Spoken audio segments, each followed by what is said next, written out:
Alright, so I put the transfer case in my little parts washer here, which is probably 6 or 7 years old fluid, but it's mainly diesel fluid and I don't know what else is in it.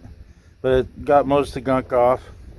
I'm going to use some brake clean to get the rest of the oily from the diesel fuel or whatever else degreaser shit I have in here in.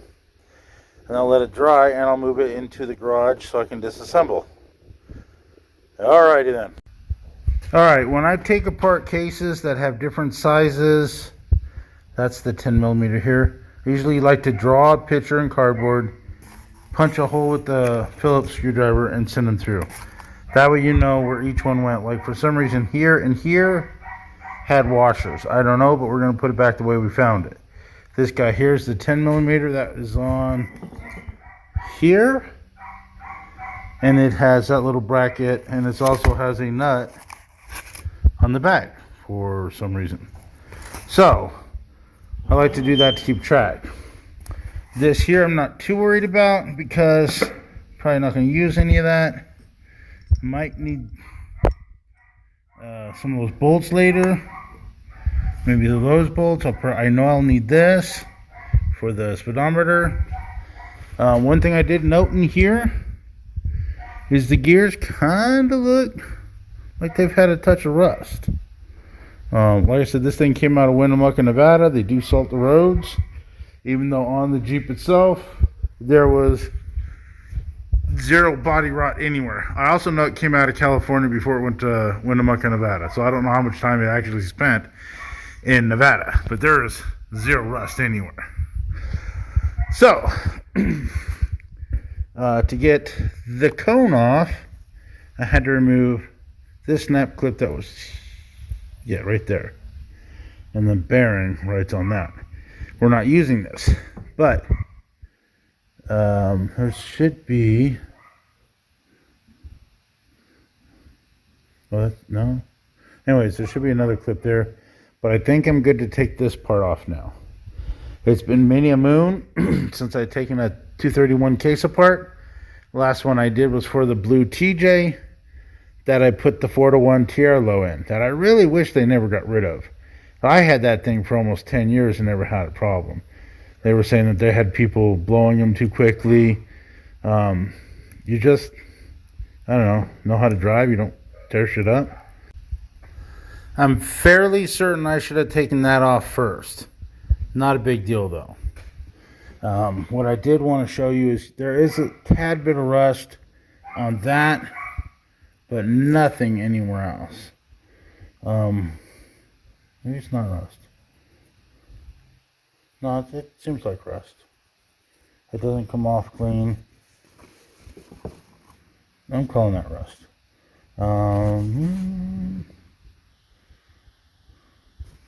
It doesn't look like this thing's ever been taken apart before.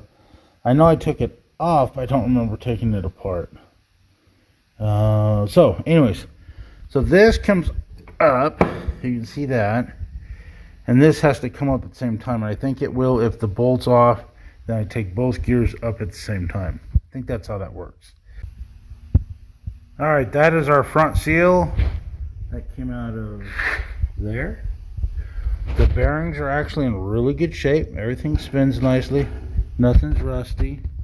Got roller bearings down here. The roller bearings in there. Obviously not using that. The metal on this is minimal. That's about what you would commonly see. So that's in good shape. There's definitely a transfer case that's worth putting that slip yoke eliminator on. I had to use a chisel and that punch to get this guy out. I had to use these snap ring plier things to get that guy out. I do have other snap ring pliers, ones with the holes. If I were to remove this planetary gear system, which I'm not going to, it is that guy, and then that thing comes out. But I don't think that's necessary. This is not worn out enough for me to care. Well, not worn out enough for me to want to take apart and rebuild 100%. I'm going to rebuild all the seals, replace all the seals. I have a box of bearings, so this one's probably going to go out, only because why not?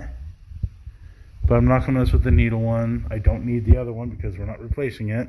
I do need to get that speedometer thing out.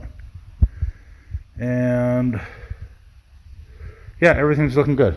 So it's getting kind of dark. I started this way late, but I'm going to take a dinner break and come back out here unless it gets too stupid cold, because it is kind of cold. Using a large socket, I was able to tap the seal into place without damaging it. Alright, so this is the new shaft, which will take the new yoke, obviously removing the slip yoke eliminator. You can see that in certain spots, it's actually quite a bit thicker. This whole shaft here compared to that. This is where this actually slides onto, so that's going to be interesting. That's obviously a way different diameter. This all looks good. I like how it's got an oil valley here compared to this one. Looks like it should fit. The old one's got more stuff in it, but I just took the gear set off this and it was this one spring clip. So I don't think I'll have any issues. Oh, that's what it is. There's a part on here.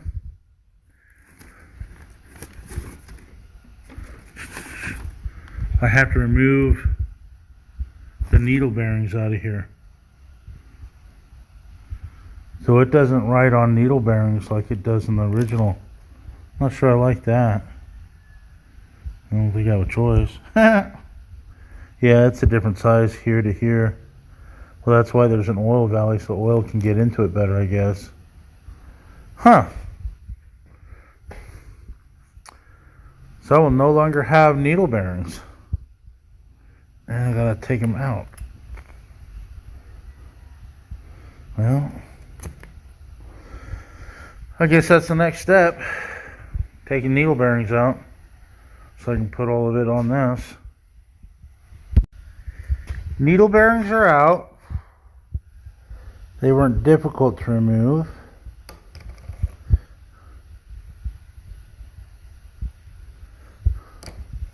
Those are gone. Let's go with that. This is what it looks like now. I greased it up with some ATF fluid in my little thing there. It is metal on metal now, which I gotta say, I'm not sure 100% happy with that.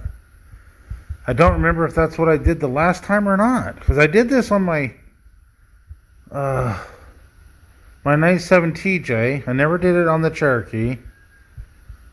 I just don't remember if I removed needle bearings. To me, having or needle bearings in general, is better than metal on metal. But this is only for 4-wheel drive, so c'est la vie, I guess. Now I'll put this guy on.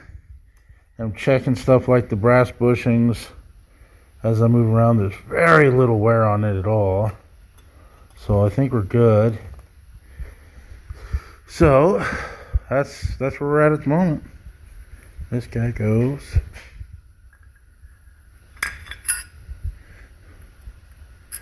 On there. And then that lines up with that. So put the snap ring in and we'll call that good, I guess.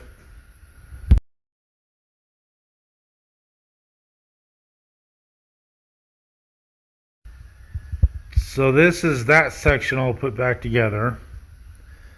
I'm going to go ahead and drop it in to here, and we'll see how it goes. I already got all this cleaned up really nice. I got the top cleaned up really nice. Got that bearing changed out already. So yeah, And I'll just, I like these, by the way, if anybody's wondering. These are cool because you can clamp down real hard. They don't fuck up the metal. So it gives a nice steady work spot for that. I already kind of loosened it, but you can crank down on it real hard to where it doesn't want to move much. Makes it easier. So we'll drop it on that and see what happens next. FYI, I use these 2 aluminum blocks to cradle that bearing so I can knock the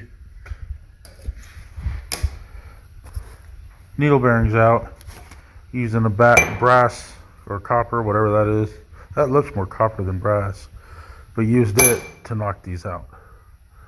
So it had somewhere to go but support the gear. The stock filter obviously has stuff floating in it, so I'm changing it out with the new one with the rebuild kit. I noticed the housing, the new tail housing, is a little shorter than the stock one, so we'll see how we have to fix that later on.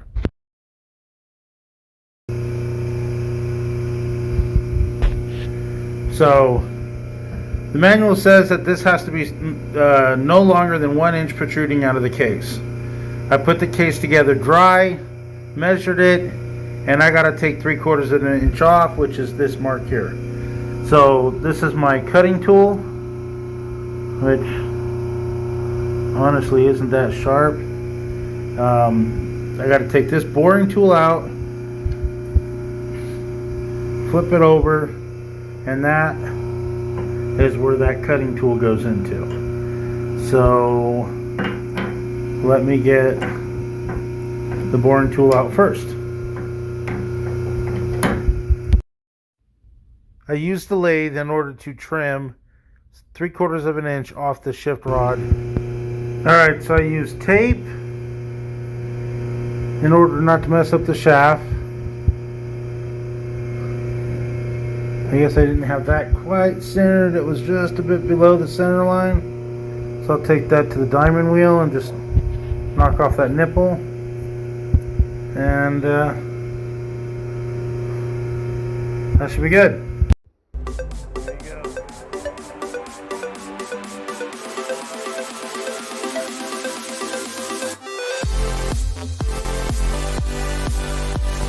Alright, she's all put back together. Everything torqued down to spec. This is a plug.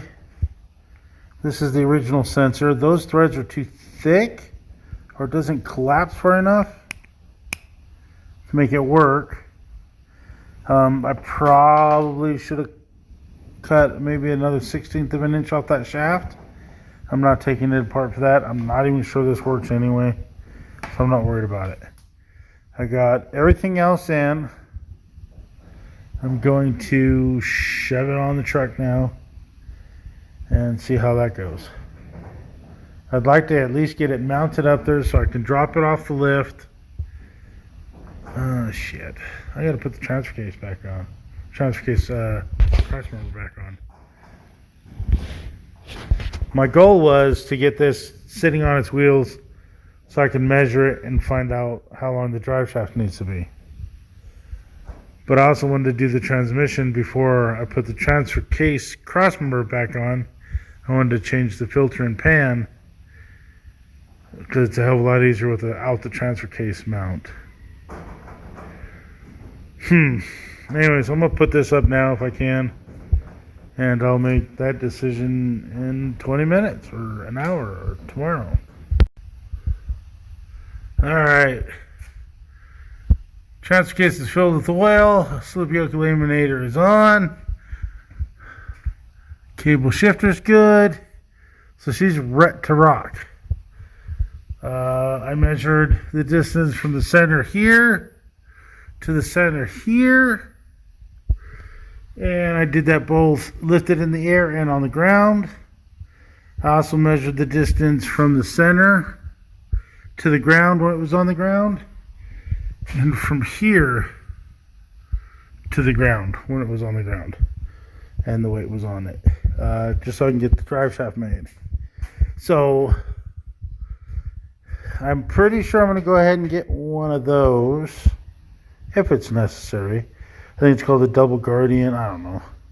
It's supposed to get rid of some of the vibration. This is 3.5, which I think is 1330. I think the front one is 1310. So I'll make sure I get that done right. And those are my box of junk I got to take care of. So it's done for the day.